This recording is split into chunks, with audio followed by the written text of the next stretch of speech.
안녕하세요. 시장의 마법사입니다. 자, 콘텐츠리 중앙 계속 추적을 하고 있는데요. 어, 넷플릭스를 간단히 살펴보면 11월 4일부터 5,500원 광고 요금제를 시행을 하고 있습니다. 네, 기사를 보면 국내 광고가 완판이 됐다고 합니다. 뭐 나중에 자세히 설명을 드리겠는데 그 사용자 타겟형 광고가 가능한 거죠. 그래서 그 광고주한테 이제 좋은 평가를 받고 있다고 하고요. 뭐 화질 같은 경우에는 저도 예전에는 뭐 베이직을 봤기 때문에 뭐 별 차이가 없는 것 같고, 뭐 광고가 이제 단가가 비싸다고 하는데 광고주 반응은 좋다고 합니다. 개인적인 그리고 최근에 이제 몇 달 만에 다시 사용을 하고 있는데 매우 만족을 하고 있습니다. 이유는 뭐냐면 광고 들어가니까 좀 짜증나겠다. 유튜브가 좀 그렇잖아요. 보다 보면 이제 유튜브 같은 경우는 누워서 들을 때도 있는데 광고 나오면 또 광고 건너뛰기 해야 된단 말이에요. 근데 이거는 이제 그런 것도 없고 두 번째는 보통 1.5배속으로 보잖아요. 근데 광고까지 이게 빨리 되는 거예요. 1.5배속으로. 그러니까 광고 나올 때는 막 한 3배속으로 해놓으면은 금방 되더라고요. 그리고 광고 자체가 뭔가 좀 트렌디한 광고가 많이 나오더라고요. 아무래도 OTT의 연령대를 보는 건지 아니면 제가 보는 이제 그 선호하는 드라마 종류나 이런 거 보면 또 어느 연령대를 추측하는 게 있는 것 같아요. 그래서 결론적으로 굉장히 만족한다. 시간이 없어서 뭐 자주는 못 보겠지만 굳이 9,500원짜리 이용을 하지 않을 것 같다 저는. 그리고 거의 제한도 없습니다. 거의 다 볼 수 있기 때문에. 그 최근에 주가 올라간 거 뭐 설명을 들었지만 한한령 해제설과 재벌집 막내들 때문에 그렇고 추가된 내용은 이제 10월 말 이후에 스튜디오 드래곤 대형주가 30% 올랐고 콘텐츠리 중앙도 실적이 안 좋으면서 주가가 엄청 깨져서 막 모멘텀이 없다고 생각했는데 56%나 급등했습니다. 이거는 순전히 외부적인 요인으로 올라간 거죠. 스튜디오 드래곤은 이제 실적이 좋기 때문에 받쳐준다고 해도 그러니까 그 정도로 시총이 작다고 할 수는 없거든요. 콘텐츠리 중앙이. 근데 그 외부 환경 변화가 그렇게 큽니다, 이게. 그래서 뭐 콘텐츠리 중앙 얘기인데 티빙 지분이 이제 15%로 제가 정정을 했고요. 14.85라고 이제 사업 보고서에 있는데 이게 맞는 것 같고 음, 내용을 추가하면 이제 최고 시청률을 이번 주에 저번 주에 이제 금토일에 해서 경신을 했습니다. 근데 저 개인적으로는 좀 별로더라고요. 뭐가 별로냐면 뭐 여성 시청자를 의식해서 뜬금포로 뭐 또 연애하는 장면으로 전환이 되고 개연성이 없죠. 그리고 스토리가 조금 약간 진보하다 그럴까요? 그렇고 또 한 가지는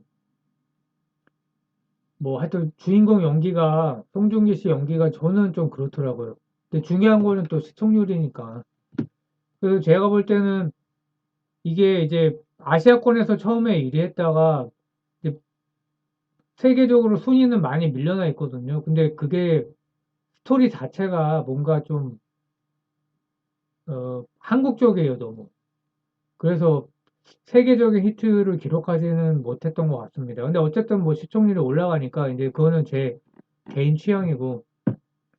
그래서 중요한 내용은 예전에는 넷플릭스 쪽만 이제 판매를 했었다가 스튜디오 드래곤 공통인데요.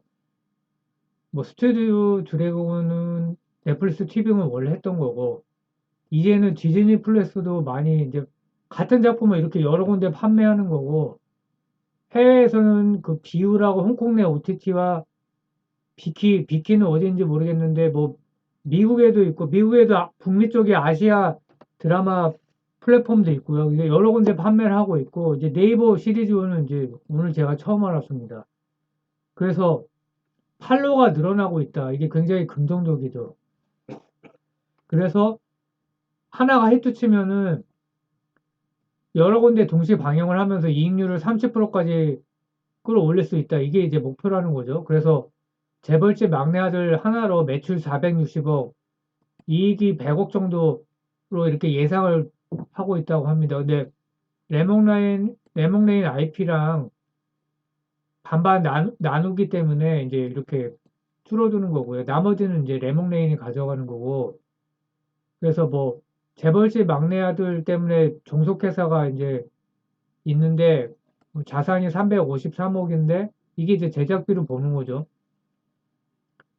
근데 이제 16편이니까 16회차니까 이거 나누면 편당 제작비가 22억이다. 그래서 뭐 상당히 괜찮다. 이렇게 보이고요. 어, 그리고 최근에 스튜디오 드래곤이 넷플릭스 재계약을 했는데 뭐 이런 거 이제 외부 공개는 안 하지만 계약 조건이 대폭 상향돼 있다고 이렇게 기사가 났습니다. 그래서 SL도 리쿡률이라고 하죠. 그게 전보다 더 올라갈 가능성이 크고요. 그리고 이렇게 여러 군데 판매하는 게 굉장히 장점이고 BBC 훌루, 아마존 프라임까지 이제 추가가 됩니다. 요 BBC 훌루까지는 제가 몰랐는데 그래서 다시 재평가될 수 있는 상황이 점점 환경적으로 이렇게 좋아지고 있고 자, 여기서부터는 티빙인데요. 티빙이 매출이 116%가 증가했어요. 올해 3분기 누적으로. 순 손실은 커졌는데 매출이 116% 증가한 거에 비해서는 이제 그렇게 크진 않죠.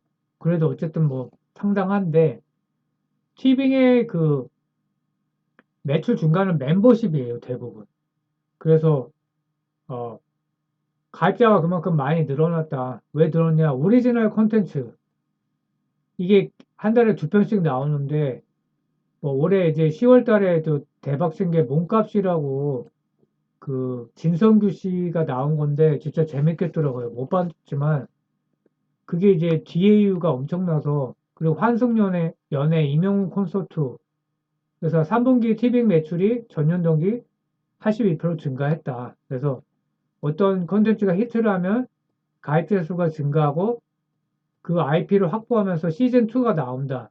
그럼 시즌2는 원을 본 사람은 볼 가능성이 높다. 그래서 시즌2까지 대박이 못 나더라도 중박 이상은 난다. 그래서 뭐 환승연애, 술꾼 도시 여자들이 대표적이고요. 그러니까 여성 취향이죠, 상당히. 23년 말에 수익성 개선이 될 것이냐. 이게 이제 확정 목표라는 건 아니고 이렇게 추측을 하고 있는데 계속 나오면은 작품이 나오면은 이제 어떤 이제 가입자가 어느 수준까지 되면 그게 이제 BEP가 되는 거죠. 그래서 10월 28일에 몸값이 공개되니까 DAU가 30% 이상 급증했다.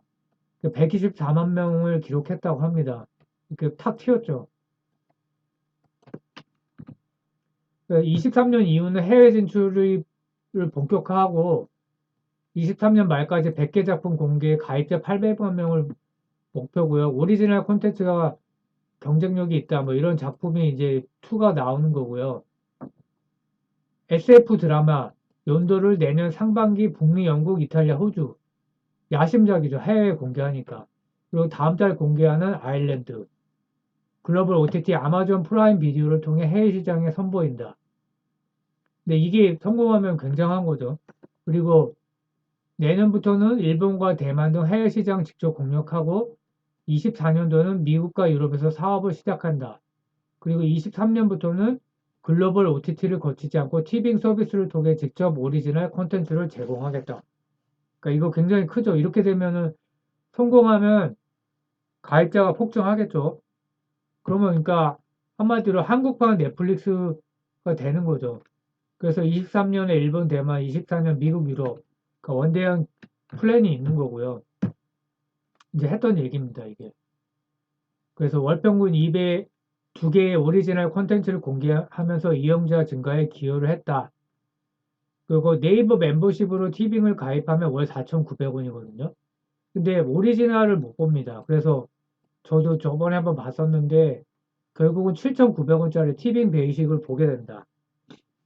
넷플릭스 광고 요금제가 5,500원. 이거랑 사실 경쟁하는 건데, 이거를 보는 사람도 많이 있는 것 같아요. 특히 여성 그 시청자들은 이 여성향 그 드라마가 티빙에서 잘 만드는 것 같아서, 그래서 뭐, 제 입장에서는 넷플릭스가 훨씬 낫지만, 티빙을 선택하는 사람도 많은 것 같다. 그러니까 가격이 경쟁력이 꽤 있는 거죠. 더 비싸니까 단가가 있어갖고. 근데 넷플릭스가 광고 요금제를 할 때 티빙이 어떻게 대응할 건가? 이것도 쉽지 않죠. 그래서 당분간 흑자 전환은 어렵다. 계속 투자를 하고 있기 때문에. 그래서 빠른 시일 내에 BP 달성은 쉽지 않을 것 같다. 24년 정도에 BP 달성하고 IPO를 한번 예상을 해보고요. 주주 구성을 보면 CJ ENM이 41%, SLL 중앙이 27%, 네이버가 9% 정도 있고 CB가 뭐 31년 1월까지 전환이 가능하고요. 국내 OTT 점유율을 보면 넷플릭스가 거의 40%가 되죠. 그 2등이 원래 웨이브였는데 티빙이 시즌과 합병을 하면서 18%가 됐죠. 그래서 단독 2위가 됐고 쿠팡 플레이가 굉장히 선전하고 있습니다. 300만 명 이상 되고 있고 디즈니는 좀 처진 상태고요. 경쟁사 비교를 해보면 저번에 했던 내용인데 티빙이 이제 매출에서는 많이 빠지죠. 따라가고 있는 상황이고 스튜디오 드래곤은 두 자리 수익성을 기록하고 있다. 그리고 올해 3분기까지 매출하고 영업이익이 크게 늘었다. 그래서 공급 플랫폼 확대된 거, 그리고 넷플릭스와 재계약을 했는데 좋은 조건을 했다고 알려져 있고요. 그리고 스튜디오 드래곤과 컨텐츠리 중앙을 비교를 해보면요. 매출은 더 크죠. 그 영화관 매출이 이제 포함되면서. 근데 이제 아직까지는 적자죠. 그래서 영업이익률 뭐 차이가 이제 당연히 나고, 지배주주 순이익으로 적자가 많이 줄긴 했습니다. 시총이 2.6조 정도 되고, 이거는 7,800억 정도. 그 시비를 포함해서 이제 시총을 매겼고요. 그래서 장기적으로 이제 제가 봤을 때 시총 격차가 축소될 것으로 보고 있습니다. 단 수익성이 개선이 돼야 되겠죠. 그리고 한 가지 이제 참고해야 될 게, CB가 그 리피싱이 되면서 전환가가 32,744원으로 내려왔다. 그래서 오늘 종가하고 거의 비슷한데, 그래서 전환가 이하의 매수를 해야 되고, 근데 또 리피싱이 될 수도 있겠죠. 그래서 항상 이제 잘 봐야 되고요. 그래서 뭐 업데이트를 했고, 또 뭐 필요한 내용은 또 추가로 업데이트를 하겠습니다. 감사합니다.